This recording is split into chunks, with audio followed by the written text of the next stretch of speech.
السلام علیکم ورحمۃ اللہ وبرکاتہ۔ اعوذ باللہ من الشیطان الرجیم، بسم اللہ الرحمن الرحیم۔ یا ایھا الناس انتم الفقراء الی اللہ واللہ هو الغنی الحمید۔ جی ناظرین، آج ہم جس حوالہ سے گفتگو کرنے جا رہے ہیں وہ ہے نعت خوان۔ آیا کہ اسٹیج پہ نعت خوان کھڑا ہے، چہرے پہ نبی پاک صلی اللہ علیہ وسلم کی سنت نہیں ہے، کہ اس ایسے بندے کو اسٹیج پہ کھڑا کرنا بنتا ہے یا نہیں بنتا؟ اور دوسرے نمبر پہ اسٹیج پہ نعت خوان کھڑا ہے اور شرکیہ کلمات کہہ رہے ہیں نعت کے اندر، تو آیا کہ ناظرین، آیا کہ ایسے نعت خواہاں کو اسٹیج پہ کھڑا کرنا بنتا ہے یا نہیں؟ آگے ناظرین مفتی اکمل قادری نے پھر اسی حوالہ سے بڑی کمال کی گفتگو کی ہے اور ایسے نعت خوانوں کی اچھے والی کی ہے اور عقیدہ توحید بیان کیا ہے۔ انہوں نے کہا یہ کیا پکھانڈ بنایا ہوا ہے آپ نے کہ ولیوں سے مانگو، فلاں سے مانگو، فلاں سے مانگو، ڈائریکٹ اللہ سے مانگو۔ تو آگے ناظرین ہم اسی کی زبانی وہ ویڈیو سنتے ہیں، پھر انشاءاللہ ناظرین اسی حوالہ سے ہم بھی گفتگو کریں گے۔ تو آگے ناظرین مل کے ویڈیو دیکھتے ہیں۔ اگر آپ نے نعت خانوں کی تسلیوں سے یہ نتیجہ خاص کر لیا ہے کہ جو مرضی کرتے چلے جاؤ، ہم رسول اللہ کے، جنت رسول اللہ کی، میدان معاشر میں پہنچیں گے، فرشتے کہیں گے کون ہے بھائی؟ سنی ہے؟ جی سنی ہوں، بس آ جا، جو کچھ کیا کوئی بات نہیں، تم نے چرس پی، زنا کیا، کچھ بھی سنی ہے نا، سیدھا جنت میں چلا جا۔ جنت تو تمہارا انتظار کر رہی ہے۔ اگر یہ خواب آپ کو دکھائے گئے ہیں تو خدا را مفتی منیب روان صاحب کے اس قول پر عمل کر لے۔ ایک جگہ ایک بیان چل رہا تھا، پروگرام تھا، مفتی صاحب بھی تھے، میں بیٹھا ہوا تھا، نعت خان وہ پہنچا رہا تھا لوگوں کو ادھر سے ادھر 2 منٹ میں، جو ہمارے اکثر نعت خانوں کی عادت ہوتی ہے، کوئی بیٹھا ہو تو بھائی ناراض نہ ہو۔ وہ پہنچے ہوئے اوپر مفتی صاحب کا بیان شروع، آپ نے فرمایا کہ بھائی آپ لوگ پہنچے ہوئے تھے 7ویں آسمان پر، تو برائے مہربانی میرا بیان سننے کے لیے ذرا زمین پہ تشریف لیں۔ تو ہمارے سنیوں کا یہ معاملہ ہے، ہمارے لڑکے چرس پئیں، موالی ہوں، نماز پڑھیں نہ پڑھیں، پوری رات نعتیہ محفل میں بیٹھیں، فجر کا وقت آئے تو گھر میں چلے جائیں، جماعت چھوڑ دیں، نماز فرض ترک کر دیں، جماعت واجب نماز فرض وہ فکر نہیں ہے، پوری رات نعت خانی میں بیٹھیں، اور یقین کیا دلایا جائے؟ تم سرکار کی محبت میں آئے ہو، جو سرکار کی محبت میں آتا ہے سرکار اسے پیار سے دیکھتے ہیں، اور جسے سرکار پیار سے دیکھیں کیا وہ جہنم میں جائے گا؟ سامنے کہتے ہیں نہیں نہیں، تو بس ہم نے تمہیں جنت تک پہنچا دیا شارٹ کٹ کے ذریعے۔ یہ خواہ تعلیم حاصل کر رہے ہیں، یہ نماز پڑھ رہے ہیں، یہ روزہ رکھ رہے ہیں، یہ گناہ سے بچ رہے ہیں، یہ بیچاروں کو تو پتہ نہیں۔ نعت خان کے پاس ایک عظیم شارٹ کٹ، 1 منٹ میں آپ کو سیدھا جنت کا راستہ دکھا کر، فرشتے بھی کہیں گے کہاں گیا؟ وہ نعت خان کے دامن میں وہ چھپ کر سیدھا جنت الفردوس کے اعلیٰ مقام پر وہاں بیٹھ کے حوروں کے ساتھ چائے پی رہا ہے 2 منٹ میں۔ بھائی اس خواب کی دنیا سے باہر نکل آئیں۔ آپ اور مجھ سے بڑے صحابہ کرام عاشق رسول تھے، ان کی کوئی ایک مثال ایسی بتائیں کہ انہوں نے نبی کریم کے فرمان سننے کے بعد ایک کان سے سنا، دوسرے کان سے نکالا، اور انہوں نے یہ عرض کیا ہو معاذ اللہ کہ آپ کا بنایا ہوا معیار ٹھیک ہے یا آپ اپنے پاس رکھیں، لیکن ہم یہ کہتے ہیں کہ آپ کی محبت ہمیں جنت تک پہنچائے گی، لہذا ان تکلفات کی ضرورت نہیں، ہم ویسے جنت میں پہنچ جائیں گے۔ ہے کوئی صحابی ایسا؟ نہیں۔ وہ عشق میں کامل و اکمل تھے، تو کس وجہ سے تھے کہ انہوں نے نبی کریم کی اطاعت کی۔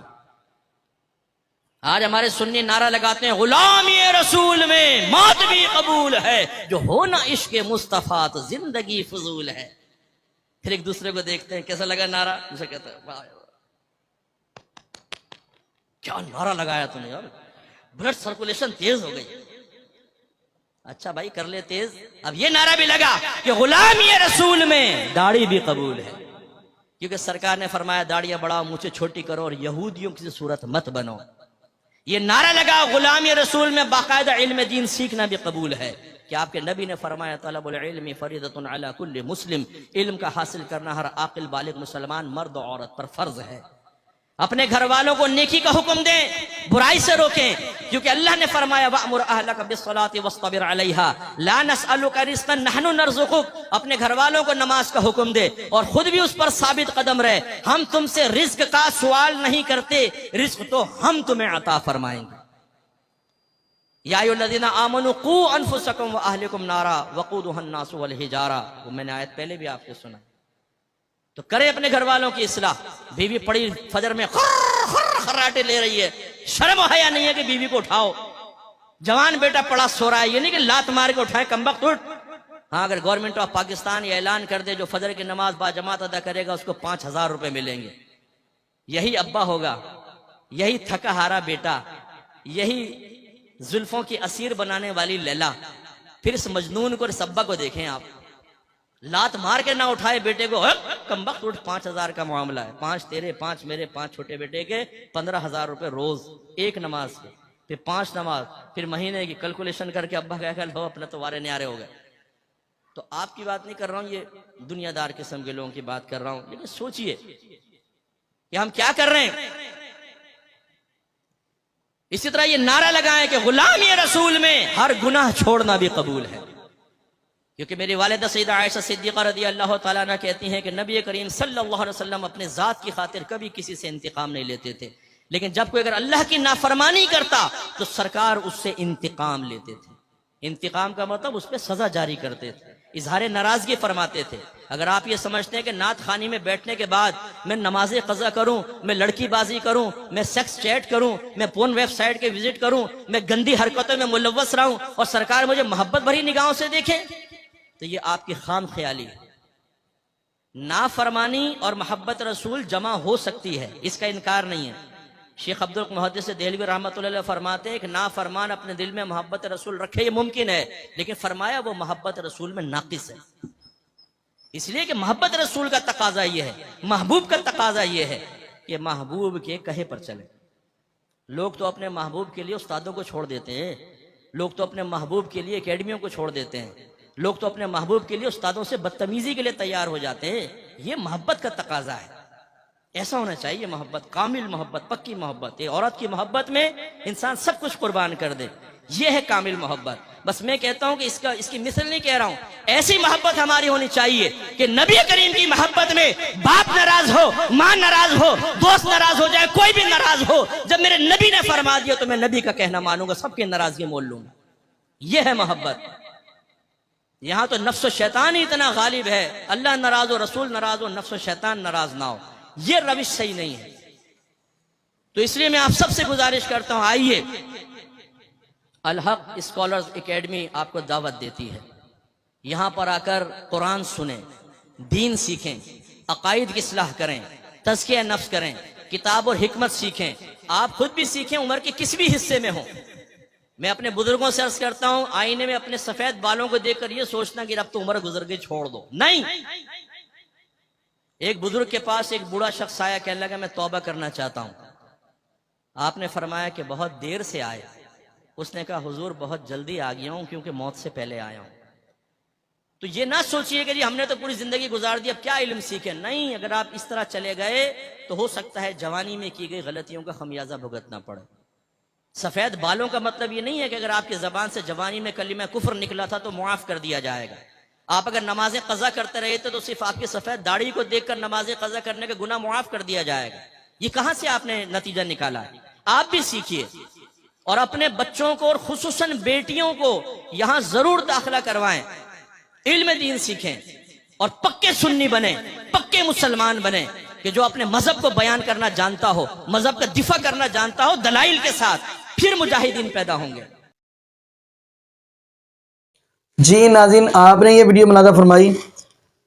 ناظرین، پہلے نمبر پہ نعت خواں کے چہرے پہ نبی پاک صلی اللہ علیہ وسلم کی سنت نہیں ہے، تو جبکہ نبی پاک صلی اللہ علیہ وسلم کا بھی نعت خواں تھا، کون؟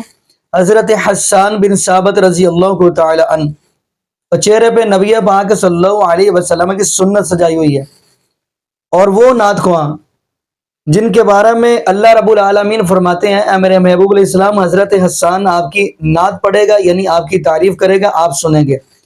تو حضرت حسان رضی اللہ تعالی عنہ نعت پڑھتے تو محبوب علیہ السلام سنتے، احسن منک لم تر قط عینی، احسن منک لم تر قط عینی واجمل منک لم تلد النساء، خلقت مبرأ من کل عیب کانک قد خلقت کما تشاء۔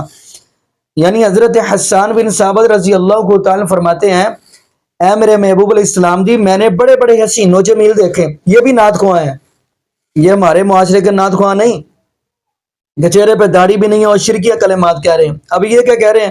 حضرت حسان بن ثابت رضی اللہ تعالی عنہ فرماتے ہیں اے میرے محبوب علیہ السلام میں دنیا کے اندر بڑے بڑے حسین و جمیل دیکھے، لیکن آپ سے بڑھ کر حسین و جمیل میری آنکھ نے دیکھا ہی نہیں ہے۔ اور آگے کیا کہا؟ حضرت حسان بن ثابت رضی اللہ عنہ کہتے ہیں کہ اللہ کے نبی آپ سے بڑھ کر کوئی حسین نہیں دیکھا، بلکہ جبریل علیہ السلام یعنی فرشتوں کے سردار بھی کہا کرتے تھے مشارق الارض و مغاربها لم ارا رجل افضل من محمد صلی اللہ علیہ وسلم۔ جبریل علیہ السلام بھی فرمایا کرتے تھے میں اللہ کے نبی مشرق بھی گیا، مغرب بھی گیا، شمال بھی گیا، جنوب بھی گیا، لیکن آپ سے بڑھ کر حسین و جمیل میں نے نہیں دیکھا۔ تو ناظرین حضرت حسان بن ثابت رضی اللہ عنہ فرماتے ہیں اللہ کے نبی جی مجھے تو ایسا لگتا ہے آپ رب العالمین سے کہتے گئے ہیں اور اللہ رب العالمین آپ کو بناتے گئے ہیں۔ یہ بھی نبی پاک صلی اللہ علیہ وسلم کا نعت خواں ہے۔ تو ناظرین آج کل کے جو معاشرے کے نعت خواں ہیں اور وہ شرکیہ کلمات کے ہیں تو وہ یہ ہوتے ہیں جی، کہتے ہیں جی ہم نبی کے منگتے، ہم ولی کے منگتے۔ ناظرین بات یہ ہے کہ اگر انبیاء کی طرف دیکھیں تو انبیاء بھی اللہ رب العالمین کے ہی مانگتے تھے، اگر اولیاء کو دیکھیں تو وہ بھی اللہ سے ہی مانگتے تھے۔ یقین مانیے اگر ہم ہیں تو ہمیں بھی اللہ سے ہی مانگنا چاہیے۔ کچھ لوگ یہ کہتے ہیں کہ حضرت علی المرتضیٰ رضی اللہ تعالیٰ عنہ کا ہم کھاتے ہیں۔ ناظرین سوال پھر یہ ہے حضرت علی المرتضیٰ رضی اللہ تعالیٰ عنہ وہ کن کا کھاتے تھے؟ ناظرین آیا کہ پھر میرا یہ سوال بنتا ہے حضرت علی المرتضیٰ رضی اللہ تعالیٰ نماز کے اندر جو ایاک نعبد و ایاک نستعین پڑھتے تھے وہ بھی تو کہتے تھے نا اللہ میں تیری عبادت کرتا ہوں تجھی سے مدد مانگتا ہوں۔ تو آیا کہ وہ سورۃ الفاتحہ کے یہ آیت نہیں پڑھتے تھے ایاک نعبد و ایاک نستعین؟ ناظرین میں حیران ہوں ایسے لوگوں پر۔ باقی یہ ناظرین دعا کریں اللہ پاک ہمیں عقیدہ توحید نصیب فرما دے، جب بھی مانگنا ہے اللہ رب العالمین سے ہی مانگنا ہے۔ بلکہ یہاں تک حدیث ملتی ہے کہ نبی پاک صلی اللہ علیہ وسلم فرماتے ہیں اگر میرے جوتے کا تسمہ ٹوٹ جائے وہ بھی میں رب العالمین سے ہی مانگتا ہوں۔ باقی ناظرین یہاں پہ ہم دعا کرتے ہیں اللہ پاک ہمیں نبی پاک صلی اللہ علیہ وسلم کی شریعت کے مطابق زندگی گزارنے کی توفیق دے اور اللہ پاک ہمیں 5 وقت کا پکا اور سچا نمازی بنا دے، اور جتنے بھی بے اولاد جوڑے ہیں اللہ پاک سب کو نیک نورینہ صحت تندرستی والی ایمان والی لمبی زندگی والی اولاد عطا فرما دے۔ جزاکم اللہ خیرہ، احسن الجزاء۔ السلام علیکم ورحمۃ اللہ وبرکاتہ۔